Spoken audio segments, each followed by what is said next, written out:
Everyone, लेकर हाजिर हैं आपके लिए एक नई कहानी। तो चलिए शुरू करते हैं। एक गांव में दो भाई रहते था। बड़े वाले का नाम था नेकी, छोटे वाले का नाम था वदी। नेकी क्योंकि बड़ा था तो उससे पैसे कमाने के लिए कहीं बाहर जाना था, तो एक साहूकार के पास गया वो नौकरी की तलाश में।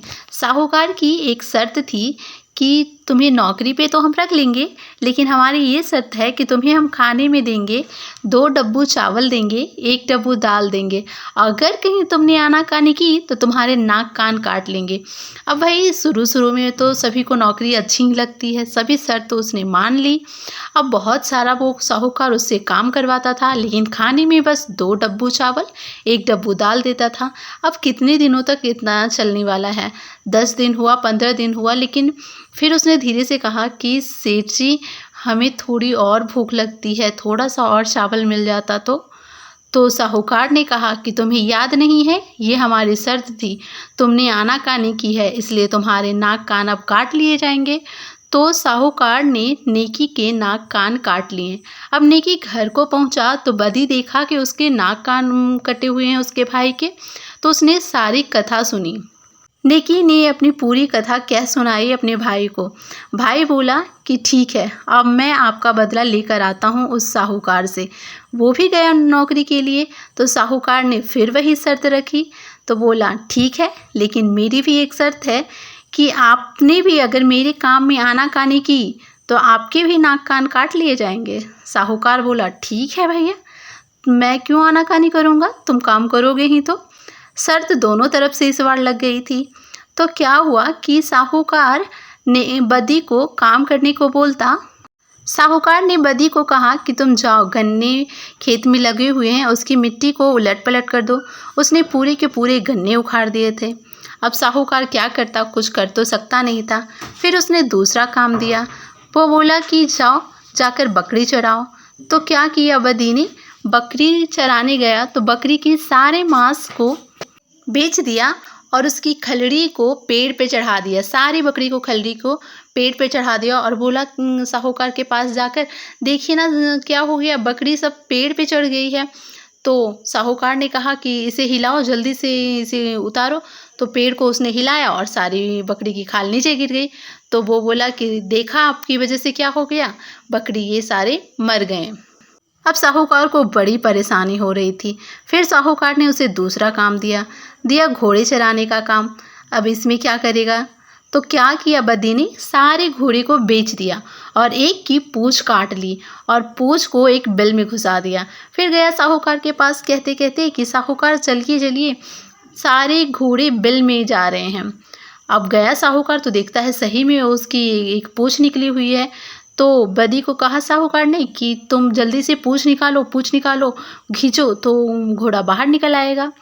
बस पूंछ खींचा, क्योंकि पूंछ तो वो अकेला था, तो पूंछ निकल कर आ गया। तो बदी ने कहा कि देखा आपने क्या किया, घोड़े की पूंछ ही कबाड़ ली, घोड़ा तो अंदर चला गया, पूंछ बाहर आ गया। अब साहूकार बहुत परेशान हो रहा था बदी से। साहूकार का एक बेटा था। अब वो बेटा जो था वो बाहर जाने की जिद कर रहा था। तो साहूकार ने कहा बदी को कि जाओ बाहर घुमा कर लेकर आओ। अब बाहर जब जाए बेटा बदी के साथ तो उसे वो बहुत परेशान करे, फिर वो अंदर आ जाए, फिर वो बाहर जाने की जिद करे, फिर वो अंदर आ जाए बदी के साथ। बाहर जाने को साहूकार बोले, बहुत तंग आ गया साहूकार भी इस बात से। फिर से उसके बेटा बोला कि जाओ बाहर ले जाओ इसे बदी। अब इस बार अगर ये आ जाए जल्दी से तो इसे उठा के वहीं पे पटक देना। अब हुआ वैसे ही, उधर तो बहुत परेशान कर रहा था, तो फिर से आने की जिद कर रहा था। तो क्या किया बदी ने, उसे उठाकर पटक दिया। अब घर आकर बोला तो साहूकार ने पूछा बेटा कहाँ है, तो बोला आप ही ने कहा था कि अगर फिर से ये आनाकानी करे तो आप तुम उसे पटक देना वहीं पे उठा के, और तो मैंने पटक दिया, अब आप अपने बेटे को क्या खोजते हैं। अब साहूकार बहुत बड़ी आफत में पड़ गया था इस बदी को रख करके। फिर एक दिन सोचा, रात में साहूकारनी के साथ प्लान बनाया कि क्यों ना हम दोनों कहीं चलते हैं, इससे छुटकारा पाते हैं।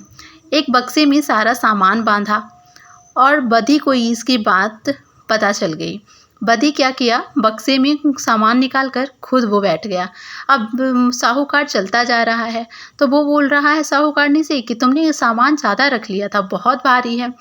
तो बोली साहूकारनी, हाँ बहुत दिनों तक रहना है तो सामान तो ज़्यादा होगा ही। अब चलते जा रहे हैं तो एक कुआं मिला, तो वो सोचा कि वहीं पे जलपान कर लिया जाए। वहाँ बक्सा खोलता है तो उसमें बदी रहता है। बोला कि आप हमको छोड़ कर जा रहे थे साहूकार, सो हम जान गए थे तो हम आ गए। अब वहाँ पे ही साहूकार को बड़ी टेंशन। अब फिर से रात हुआ, फिर से सब सोए हुए थे। कुएं के किनारे में बदी को सुला दिया था और राजा रानी दोनों बगल में सो गए थे। रानी के बीच अचानक रात में खुली नींद, तो उसने सोचा कि क्यों ना बदी को इस कुएं में धकेल दें। और बदी ने क्या किया था कि राजा की जगह पे स्वयं सो गया था और राजा को कुएं के किनारे कर दिया था। अब रानी उठी, अचानक से धकेल दी कुएं में। अब बदी आया, बोला रानी रानी क्या कर दिया आपने, ये साहूकार को अपने कुएं में ढकेल दिया। साहूकार ने बड़ी टेंशन में कि ये तो रह गया, साहूकार को ही हमने धकेल दिया। फिर किसी तरह उन्हें बाहर निकाला। अब वो साहूकार बोला कि जाओ जाके मेरे ससुराल में कह आओ कि साहूकार का बेटा मर गया है, सो एकदम शोक संदेश जैसा माहौल बना कर रखे। अब गया बदी, जाकर के ससुराल में कहा कि साहूकार आ रहे हैं और आपको बोले हैं कि पूरा बैंड बाजा सब बजवा के रखे, अच्छे अच्छे पकवान बना कर रखे। ये तो गलत बात बता दी वहाँ पे। अब फिर से आ गया बदी साहूकार के पास। साहूकार गया अपने ससुराल, तो देख रहा है कि यहाँ तो उत्सव का माहौल बना हुआ है। अब साहूकार बड़ी टेंशन में आ गया। फिर सभी लोग उनसे पूछने लगे कि आपका बेटा कहाँ है। फिर बताया कि बेटा हमारा नहीं रहा। अब फिर साहूकार अब बदी से छुटकारा पाने के लिए सोच रहा था। तो क्या हुआ कि बदी ने कहा था कि वो खाने में मड़वा की रोटी खाएंगे। तो मड़वा की रोटी खा करके साहूकार के पेट में दर्द हो जाती है और उसे पतला दस्त होने लगता है। अब वो बदी को बोलता है कि चलो चलो बाहर चलो, जो हमको दस्त लगी है तो हमें बाहर जाना है। बदी बोलता है कि अभी इतनी रात है, आप कहाँ जाओगे, यहीं पे कर लो और सवेरे कोई देखेगा भी नहीं, वहाँ पे फेंक आएंगे। तो बहुत आग्रह के बाद साहूकार मान जाता है ये बात। इसके बाद होता है ये कि जब सुबह होती है तो बार बार आग्रह करता है बदी से कि तुम जाओ फेंक आओ फेंक आओ, लेकिन बदी तो नहीं मानता है। फिर से साहूकार सोचा कि मैं खुद ही फेंक आता हूँ, नहीं तो मेरी इज्जत पे बनाएगी। जब साहूकार फेंकने जा रहा था तभी बदी हल्ला कर देता है कि देखिए देखिए साहूकार जी चले जा रहे हैं, भागे जा रहे हैं, सो आप लोगों से नाराज़ होकर जा रहे हैं, सो आप जो ये हाथ में लिए हुए हैं ना उसे आप पकड़ लीजिए तो वो रुक जाएंगे। अब ये बदी तो बहुत ही बड़ी मुश्किल पैदा कर दी है। ससुराल वालों ने ऐसा ही किया। अब उसको देखते ही एकदम साहूकार को बहुत जोरों की गुस्सा आ गया। अब एकदम सहन से बाहर हो गया था। अब वो उस पे गुस्सा किया और वही बदी ने उसके भी नाक कान काट लिए और बदी का बदला पूरा हुआ। आपको ये कहानी कैसी लगी आप मुझे नीचे कमेंट करके बताइएगा। Thanks for watching. जल्द ही मिलते हैं नेक्स्ट वीडियो में।